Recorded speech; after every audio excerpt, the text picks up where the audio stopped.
নমস্কাৰ আৰু জহাৰ মই এটি বিশেষ কথাৰ কাৰণে ভিডিঅ'টো বনাইছোঁ আৰু আপোনালোকৰ মতামত কি হ'ব নাজানো, কিন্তু মোৰ অনুভৱ বা মোৰ চিন্তাধাৰণাখিনি ব্যক্ত কৰিব খুজিছোঁ। কেইদিনৰ পৰা এটা চৰ্চিত বিষয় ছ'চিয়েল মিডিয়াত, সামাজিক মাধ্যমত তথা যিসকল সামাজিক মাধ্যমৰ ইনফ্লুৱেঞ্চাৰ কেইটা আছে,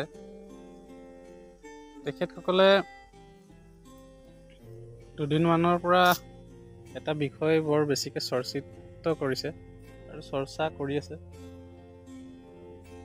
অসম চাহ জনজাতি ছাত্ৰ সন্থাৰ প্ৰাক্তন সভাপতি আমাৰ শ্ৰদ্ধাৰ শ্ৰীযুত ধীৰাজ গোৱালা ডাঙৰীয়াৰ, তেখেত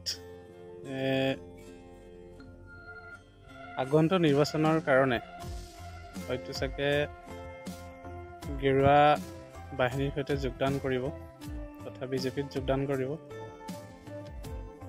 আৰু প্ৰায়খিনি কথাটো সঠিক বুলিয়েই আমিও অনুমান কৰিব পাৰিছোঁ, কিন্তু কিমান সঁচা কিমান মিছা এইটো পৰৱৰ্তী সময়ত গম পোৱা যাব। আৰু 9 ডিচেম্বৰত যোগদান কৰিব বুলি আমি কথা গম পাইছোঁ, কিন্তু কথাটো হ'ল তেখেতৰ এই গেৰুৱা বাহিনীত যোগদান কৰাক লৈ বহুতো তেনেকুৱা লোক আছে বা তেনেকুৱা ছ'চিয়েল মিডিয়া ইনফ্লুৱেঞ্চাৰ কেইটা আছে, যিসকলে কিছু কথাত আমাৰ জনগোষ্ঠীটোৰ প্ৰতি মাত মাতি থাকে। তেখেতসকলে তেখেতে আমাৰ শ্ৰদ্ধাৰ দাদা ধীৰাজ গোৱালা দাই বিজেপিত যোগদান কৰাটো তেখেতসকলৰ লোকৰ কাৰণে খুব ভাল কথা হোৱা নাই। মই মোৰ বোধেৰে ক'ব খুজিম,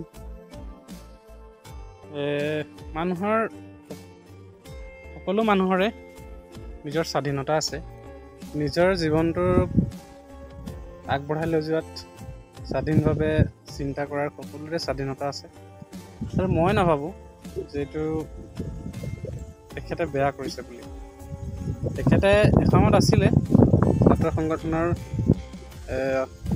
কেন্দ্ৰীয় সমিতিৰ বিষয়ববী আছিলে, সভাপতিৰ আছিলে, কিন্তু তেখেতে বৰ্তমান সংগঠনৰ সক্ৰিয় বিষয়ববীয়া নহয়, তেখেতে প্ৰাক্তন হ'ল। আৰু এতিয়া তেখেতৰ স্বাধীনতা আছে, তেখেতে গেৰুৱা বাহিনীৰ সৈতে যোগদান কৰক তথা জাতীয় কংগ্ৰেছৰ সৈতে যোগদান কৰক, তেখেতেতো নিজৰ স্বাধীনতাত আছে। আৰু ইয়াত আমি কথাখিনি খেলি মেলি সৃষ্টি কৰি কথা কৈ ইয়াত আমাৰ লাভ নহ'ব বুলি অনুভৱ কৰোঁ। আৰু প্ৰত্যেকজন ব্যক্তিৰে স্বাধীনতা আছে, প্ৰত্যেকজন ব্যক্তিৰে কথা কোৱাৰ, কৰ্ম কৰাৰ, সাংবিধানিক কৰ্মবিলাক আইনৰ বিৰুদ্ধে নহয়, আইনৰ ভিত্তিত থাকি কৰ্মবিলাক কৰাৰ প্ৰত্যেকজনেৰে স্বাধীনতা আছে। আৰু যিসকল ব্যক্তিয়ে এইখিনি কথা উল্লেখ কৰি আছে, তেখেতে এইটো বস্তু সঠিক কৰা নাই, বিজেপিত যোগদান কৰি গেৰুৱা বাহিনীত যোগদান কৰি তেখেতে সঠিক কৰ্ম কৰা নাই বুলি যিসকল ব্যক্তিয়ে প্ৰশ্নবোৰ উত্থাপন কৰি আছে, মই ভাবোঁ এই প্ৰশ্নবোৰ অযুক্তিসংগত। আৰু তেখেতে যি সিদ্ধান্ত লৈছে নিজাববীয়া নিজৰ জাতিটোৰ কাৰণে, জাতিটোৰ মানুহৰ কাৰণে, জাতিৰ মানুহৰ কাৰণে তেখেতে সঠিক সিদ্ধান্তই লৈছে। আৰু তেখেতৰ সিদ্ধান্তবোৰ, কৰ্মবোৰ আমি সদায় উপযুক্তই পাইছোঁ। আজি পৰ্যন্ত তেখেতে যিসমূহ সিদ্ধান্ত লৈছে ছাত্ৰৰ সংগঠনৰ লগত থকা অৱস্থালৈকে, আমি কোনোজনেই তেখেতৰ সিদ্ধান্তবোৰক আমি বেয়া সিদ্ধান্ত বুলি অনুধাৱন কৰিব পৰা নাই আজি পৰ্যন্ত। গতিকে মই ভাবোঁ তেখেতৰ ৰাজনৈতিক জীৱন যাত্ৰা সফল হওক আৰু ৰাজনৈতিক জীৱনটো বহুত দীঘলীয়ালৈকে আগবাঢ়ি যাওক, আমি এই শুভেচ্ছা দিব পাৰিম। আমি ইমানে আমাৰ সামৰ্থ্য। গতিকে যিসকলে প্ৰশ্নবোৰ কৰি আছে তেখেতসকলকো মই ক'ব বিচাৰিম, আপোনালোকেও নিজৰ নিজৰ কৰ্ম কৰক। কাৰোবাৰ ব্যক্তিগত জীৱনত গৈ প্ৰশ্ন কৰাতকৈ নিজৰ জাতিটোৰ কাৰণে, নিজৰ সমাজখনৰ কাৰণে নিজৰ দায়িত্ববোৰ পালন কৰক, তেতিয়াহে জাতিটোৰ উন্নতি হ'ব যেন মোৰ অনুভৱ। আমি পৰনিৰ্ভৰশীল হৈ থকাতকৈ নিজৰ দায়িত্ব কৰ্মবোৰ যদি কৰি যাওঁ, নিশ্চয় আমাৰ জাতি এদিন উন্নত জাতি হিচাপে প্ৰতিষ্ঠিত হ'ব। গতিকে মোৰ অনুভৱখিনি ব্যক্তব্য কৰিলোঁ, আৰু মই কাৰোবাক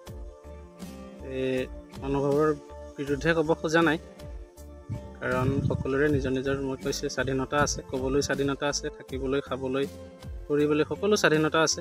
গতিকে আপোনালোকৰ কথাখিনি আপোনালোকে ব্যক্তব্য কৰিছিল, মই মোৰখিনি কৰিলোঁ, আৰু ইমানটো আছিলে মোৰ সৰু ভিডিঅ'টি। চাব আৰু কি হৈছে, যদি ইয়াৰ মাজতে কিবা মই ভুল শুদ্ধ ক'ব পাৰোঁ তো ক্ষমা কৰিব। ধন্যবাদ। জয়টো আচ্ছা, জয় অসম।